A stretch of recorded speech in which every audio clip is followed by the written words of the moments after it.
Le groupe Volkswagen mise sur le rétrofit sur le marché français en s'associant avec Retrofutur. À terme, des kits de conversion seront proposés sur plusieurs modèles Volkswagen, Audi, Seat, Skoda et Cupra. Ah, c'est pas mal ça. Ils vont rétrofiter les diesels, notamment. Tout commencera de cette année avec un kit adapté au Volkswagen Transporter T6, mais les utilitaires ne sont pas les seuls concernés. En témoigne l'intégration d'Audi, Cupra, Seat ou Skoda. Ce sont ainsi 12 solutions qui seront déployées dans les 3 prochaines années. Non pas des solutions adaptées à un véhicule spécifique, mais des solutions qualifiées de plateforme. La standardisation dont Volkswagen est un des grands champions permettra ainsi de déployer des offres adaptables à divers véhicules, exploitant la même base technique ou plateforme. On peut par exemple imaginer une offre pour la plateforme PQ35, ouais, le nom est bizarre mais bon, qui couvrirait d'emblée les Golf 5 et 6, Audi A3, Skoda Octavia 2, Volkswagen Eos, Audi TT, Seat Leon, Volkswagen Touran et Caddy. D'ailleurs, Volkswagen France et Retrofutur soulignent l'ambition de proposer ces offres aux professionnels, mais aussi aux particuliers, avec des propositions sur des véhicules plus ou moins récents. Le terme ancienne est d'ailleurs clairement mentionné. Peut-être proposeront-ils en série le kit adapté à la Skoda Octavia Combi. Première du nom de notre projet Voltalia. Ah oui, le fameux projet qu'ils avaient fait contre Turbo là. Le truc qui au final s'est fini un an plus tard. Il y a eu un peu de retard, hein, visiblement. Bon, en vrai, sur le papier, c'est une bonne idée, je trouve. Maintenant, encore une fois, l'idée est bonne, mais il faut voir le prix. Il faut voir la batterie qu'ils vont mettre dedans. Parce que si c'est pour se trimballer avec une voiture qui a, je sais pas, 150 ou 200 km d'autonomie seulement, pour 15 000 euros de rétrofit, du coup de rétrofit, je sais pas si ça vaut le coup quand même, hein. J'en suis pas certain, hein. Mais d'un côté, si c'est pas cher, les gens vont le faire et ils vont pas acheter les VE de la marque, du groupe. Et ils vont préférer faire un rétrofit de leur Volkswagen ou Audi déjà existante en fait. Ce qui serait compréhensible d'ailleurs. Donc faut pas non plus qu'ils proposent un prix trop bas, c'est compliqué là. Bon, bah écoutez, on verra bien ce qu'ils décident de faire. Votre avis là-dessus? Seriez-vous prêt à rétrofiter votre voiture du groupe Volkswagen, qui est thermique, en électrique? Si oui, à quelles conditions? Ciao. Alors, BYD prive l'Europe de sa petite voiture électrique à bas prix. La stratégie actuelle de BYD en Europe prend tout son sens à la lumière des récentes annonces concernant sa production en Hongrie. On pouvait s'attendre à voir débarquer dès 2025 la BYD Dolphin Surf, petite citadine électrique à succès en Chine. C'est finalement le duo Dolphin et Atto 3 qui ouvrira le bal. Ces modèles, déjà commercialisés sur le vieux continent, seront les premiers à sortir de l'usine hongroise à partir de fin de l'année en cours. Donc, une décision parfaitement cohérente en produisant localement ces véhicules. BYD assure non seulement une exonération des taxes à l'importation récemment renforcée, mais aussi l'accès aux aides à l'achat offertes par plusieurs pays européens pour les voitures fabriquées dans l'UE. Plutôt que de se précipiter pour l'arrivée de la Dolphin Surf, pourtant promise initialement, BYD choisit donc de consolider son ancrage dans le segment compact, où la Dolphin a beaucoup de mal à trouver sa place face aux best-sellers européens. Donc si je comprends bien, la Dolphin Surf, c'est la version plus petite de la Dolphin, quoi. Avec trop de pourcents de baisse de tarifs, la donne serait tout autre. Le crossover Atto 3 est en revanche bien implanté, et on en croise de plus en plus dans les rues. Ouais, mais l'Atto 3, elle est pas très abordable, hein, quand même, hein, vu les caractéristiques. Mais je trouve que BYD se fiche un peu de nous au niveau tarif, quand même. Je trouve leur tarification assez élevée en Europe, alors qu'en Chine, c'est 3 fois moins, quoi. Alors je sais qu'il y a les taxes et tout, mais bon, quand même, un effort. MG fait un effort, déjà. BYD, pas trop, quand même, hein. Cette réorganisation s'explique aussi par la réalité du terrain en Chine. La Dolphin Surf, nommée Seagull, est un véritable phénomène avec plus de 348 000 unités écoulées en 10 mois. L'usine chinoise peine déjà à suivre la cadence de la marque pour la demande locale. Dans ce contexte, quelques centaines d'unités supplémentaires en Europe ne pèsent pas bien lourd. Il est donc stratégique pour BYD de temporiser sa conquête du segment des petites citadines en Europe. Bon, bah écoutez, à voir.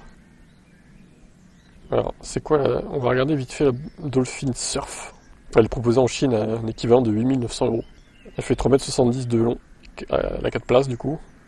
5 portes, ok.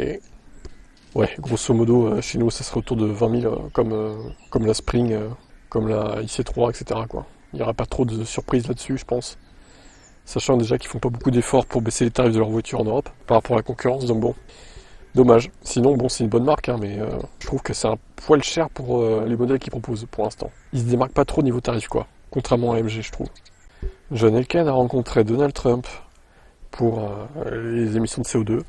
Alors, il s'est rendu le 31 mars à la Maison-Blanche pour rencontrer Trump. Selon la presse transalpine, John Elkann était venu évoquer la compétitivité de l'industrie américaine.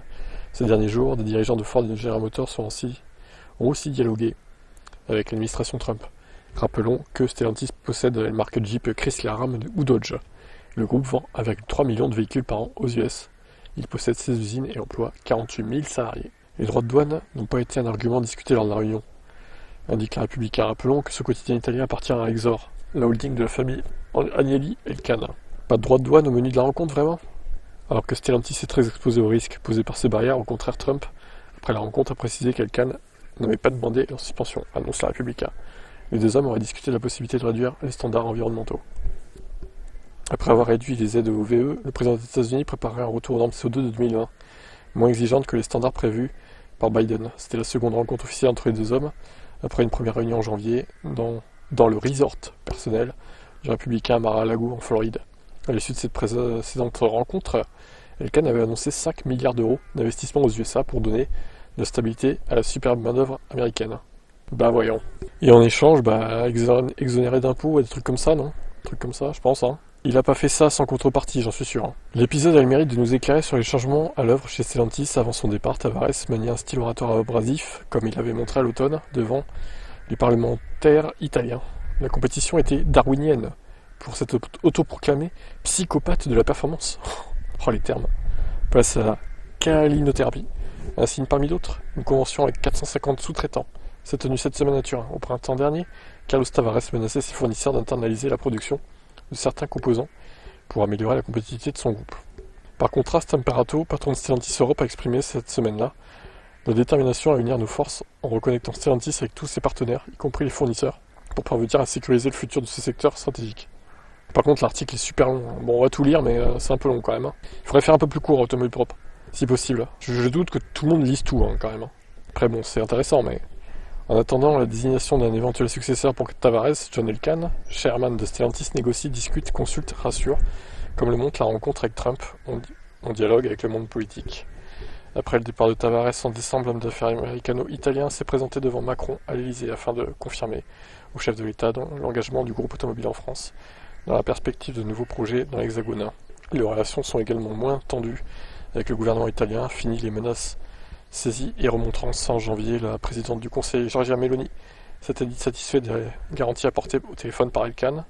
Les engagements concernaient l'avenir industriel de Stellantis dans la botte. La sévère Adolfo Urso, ministre du Made in Italy, évoque désormais un plan qui se concrétise chaque jour. Pourtant les chiffres sont mauvais, Stellantis a produit l'an dernier 283 000 véhicules en Italie, selon les calculs du syndicat FIM-CICL. Un niveau équivalent à celui de Fiat en 1956. Ouais, bon après c'est pas le même contexte économique ni technologique, etc. quoi. Parmi les trois partis de la coalition très à droite au pouvoir, seule la Lega poursuit ses attaques virulentes avec l'idée géniale du tout électrique qu'ils ont soutenue. Stellantis contribue à détruire le secteur d'automobile en Italie comme en Europe. Monsieur Elkann devra s'excuser auprès des salariés et rendre des milliards d'aides de notre pays. Oula, ah oui, ça va mal là. Hein. À l'échelle mondiale, la position de Stellantis est fragile. En 2024, le groupe a vu ses profits reculer de 70%.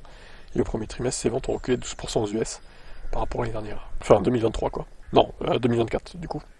Un autre tournant est notable, Stellantis réintègre l'association des constructeurs automobiles européens. Après 2 ans de bouderie, le lobby mené par Luca De Meo a récemment obtenu l'assouplissement des normes CO2 de l'UE. Tavares avait dit qu'il voulait pas donc reporter ça, nanana.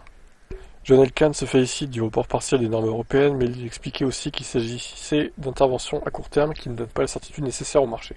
Chez Stellantis, nous continuons à prétendre que l'électrification est l'instrument le plus efficace pour réussir la décarbonation, et en même temps, pour rejoindre les objectifs climatiques de 2035, il est nécessaire d'utiliser toute la gamme technologique à basse et zéro émission pour les véhicules neufs comme pour le parc existant.